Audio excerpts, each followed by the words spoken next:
Dr. Haflin Soraya Hutagalung, Magister Kedokteran Neurologi, Spesialis Neurologi Konsultan, adalah dosen pendidikan dokter, khususnya di bidang ilmu neurologi, Fakultas Kedokteran Universitas Sumatera Utara.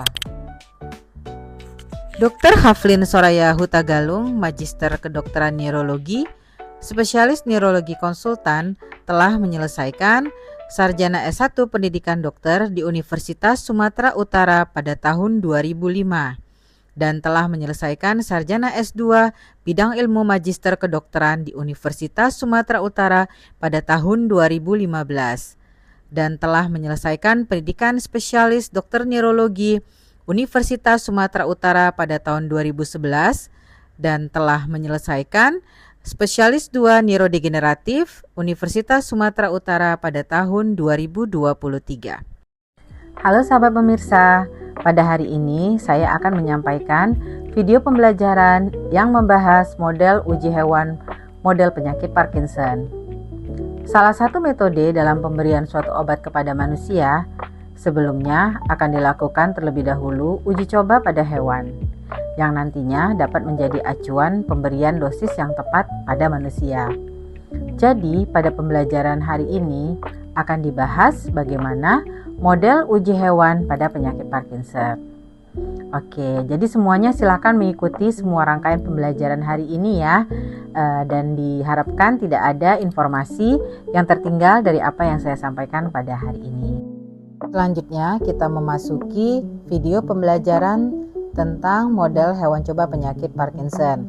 Akan tetapi, alangkah baiknya sebelumnya kita harus memahami apa itu penyakit Parkinson. Penyakit Parkinson adalah suatu penyakit neurodegeneratif terbanyak kedua setelah penyakit Alzheimer, di mana angka prevalensinya mengalami peningkatan sejalan dengan adanya perubahan daripada demografi penduduk serta adanya pertambahan daripada usia. Pada penyakit Parkinson, kita bisa melihat adanya kehilangan dopamin sebanyak 80 sampai dengan 90% akibat daripada proses degenerasi yang progresif. Dan hingga saat ini belum ditemukan obat yang dapat menghambat progresivitas daripada penyakit Parkinson. Sehingga salah satu cara untuk mendapatkan penanganan yang tepat untuk penyakit Parkinson adalah dengan melakukan penelitian yang salah satunya adalah menggunakan model uji hewan coba yang nantinya dapat dilanjutkan pada manusia. Jadi pada penyakit Parkinson itu, gejala-gejala yang dapat kita jumpai bisa berupa gejala motorik atau adanya gangguan daripada pergerakan tubuh, kemudian adanya gejala non-motorik. Pada gejala motorik, ditemukan adanya suatu perlambatan daripada pergerakan pasien yang mengalami Parkinson.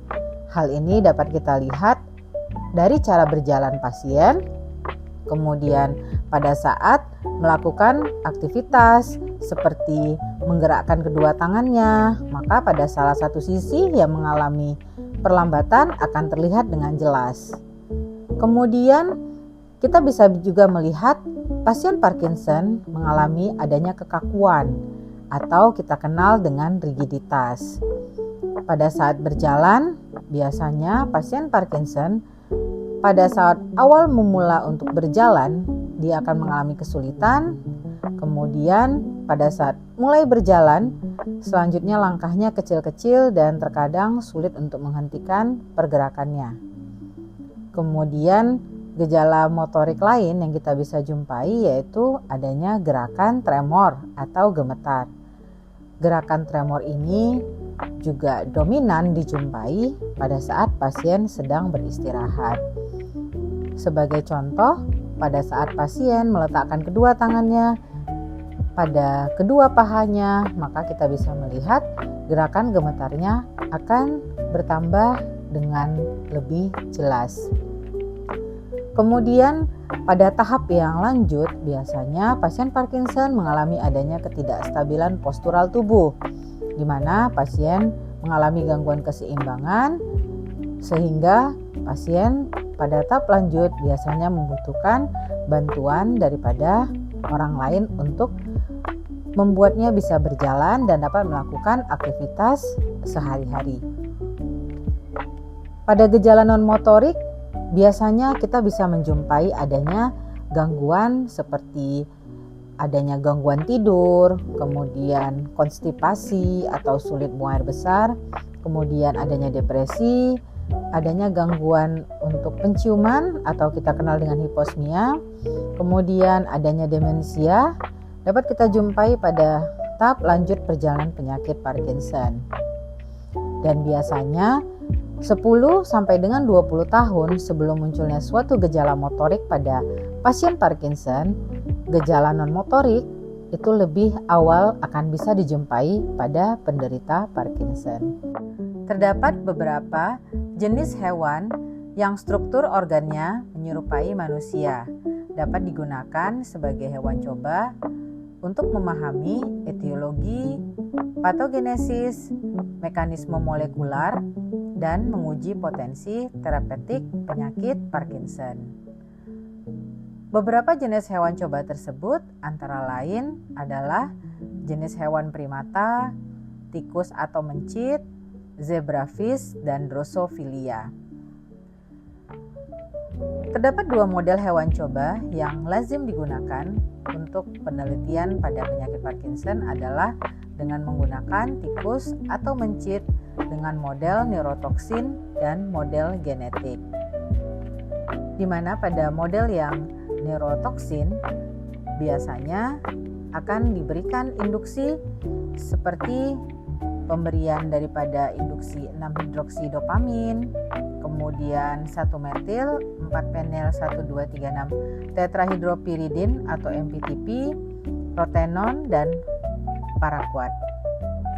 Kemudian untuk hewan coba yang model genetik biasanya dengan melakukan suatu manipulasi genetika dalam bentuk alpha-sinuklein, kemudian leucine-rich repeat kinase 2, kemudian PINK1, Parkin, dan protein deglycase DJ1 digunakan dalam model yang transgenik. Salah satu hewan coba model neurotoksin adalah menggunakan daripada rotenon. Rotenon sendiri pertama sekali digunakan dalam penelitian penyakit Parkinson pada tahun 1980 setelah ditemukan bahwa MPTP sebagai salah satu toksid yang digunakan untuk hewan coba model penyakit Parkinson yang merupakan inhibitor dari mitokondrial kompleks 1. Neurotoksin rotenon merupakan suatu insektisida dan pestisida yang diekstrak dari akar tanaman di dalam Lonchocarpus dan Deris. Biasanya digunakan sebagai insektisida di perkebunan dan pengendalian populasi ikan yang mengganggu dikaitkan dengan peningkatan resiko penyakit Parkinson. Rotenon juga dapat menembus sawar darah otak dikarenakan struktur yang lipofilik serta tidak bergantung dengan transporter untuk masuk ke dalam sel.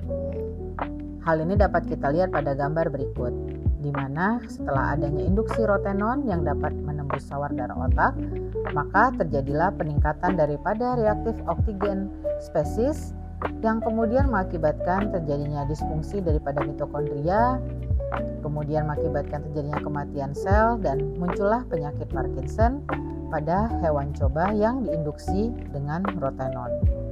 Tahapan model hewan coba dengan induksi rotenon.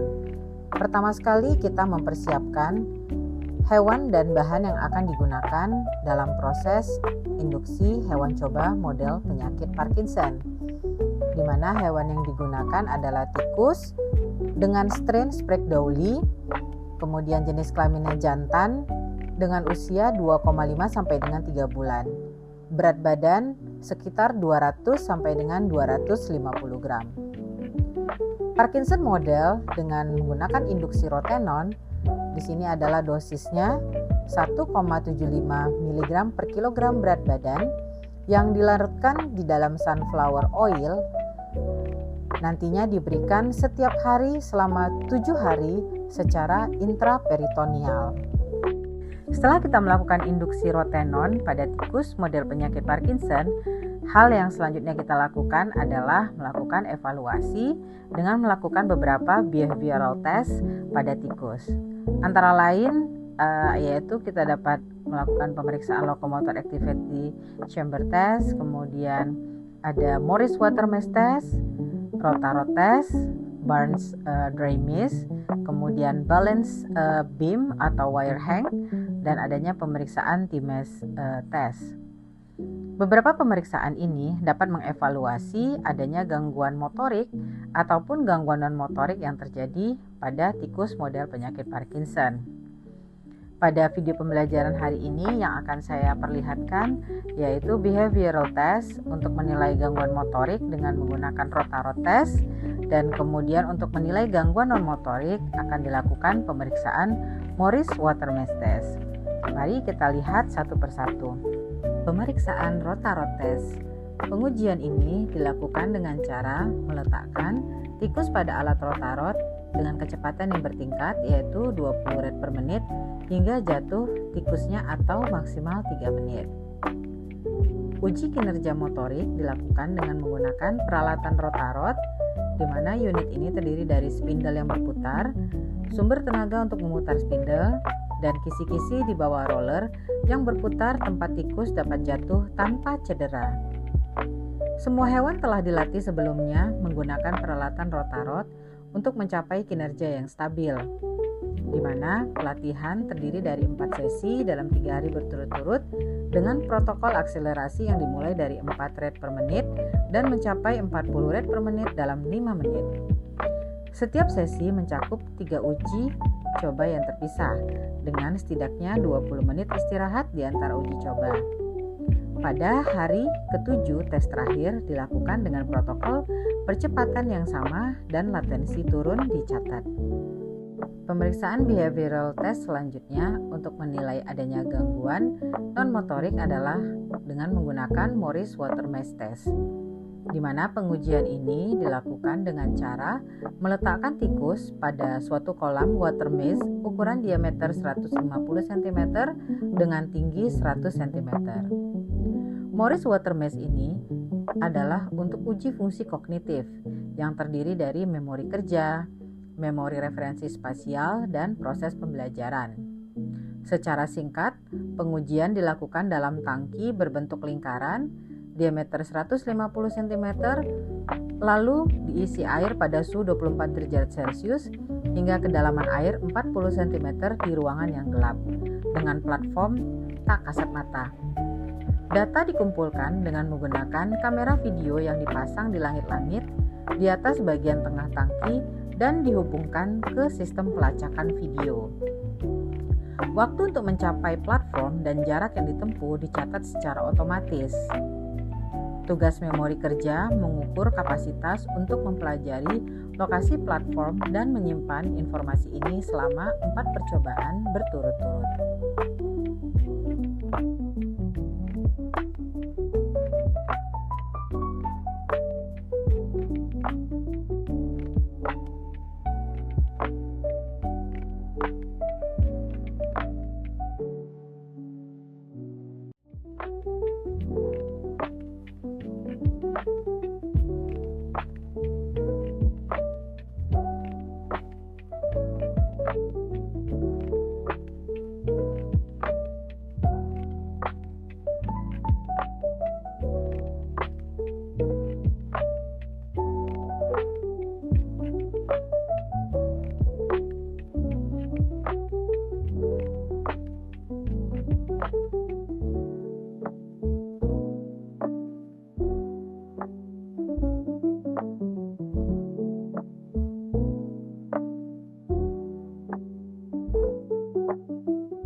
Yang menjadi kesimpulan pada video pembelajaran hari ini adalah terdapat banyak metode yang dapat kita lakukan untuk uji hewan coba model penyakit Parkinson. Salah satu yang menjadi unggulan adalah hewan coba model penyakit Parkinson dengan menggunakan tikus dengan metode neurotoksin. Dan saat ini juga semakin dikembangkan hewan coba model penyakit Parkinson secara genetika. Baiklah, semoga dapat memberikan manfaat bagi semuanya untuk video pembelajaran hari ini. Sampai jumpa pada video pembelajaran lainnya. Terima kasih.